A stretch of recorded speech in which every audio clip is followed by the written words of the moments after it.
আপনি কি কখনো ভেবেছেন একসময় যেই দেশ ছিল ভয়ঙ্কর যুদ্ধের ক্ষতবিক্ষত সেই দেশ আজ প্রযুক্তির প্রতীকে পরিণত হয়েছে?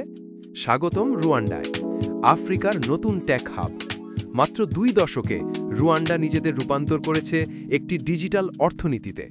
রাজধানী কিগালি আজ স্টার্টআপ, কোডিং স্কুল আর ড্রোন ডেলিভারি সার্ভিসে মুখরিত।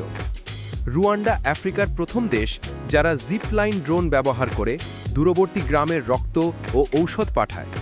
তাদের ভিশন 2050 পরিকল্পনা দেশটিকে স্মার্ট ও সবুজ প্রযুক্তি নির্ভর জাতিতে পরিণত করার লক্ষ্য নিয়েছে। স্থানীয় উদ্যোক্তারা তৈরি করছে ফিনটেক, এগ্রিটেক আর ই-হেলথ অ্যাপ, যা আফ্রিকার বাস্তব সমস্যাগুলোর সমাধান দিচ্ছে। এমনকি গুগল, মাইক্রোসফট আর কার্নেগি মেলন ইউনিভার্সিটি রুয়ান্ডার সাথে কাজ করছে নতুন প্রজন্মের টেক ট্যালেন্ট গড়ে তুলতে। রুয়ান্ডার মানুষের আত্মবিশ্বাস ও সৃজনশীলতাই তাদের সাফল্যের চাবিকাঠি। তাই কেউ যদি জিজ্ঞেস করে আফ্রিকার সিলিকন ভ্যালি কোথায়, উত্তর হবে রুয়ান্ডা।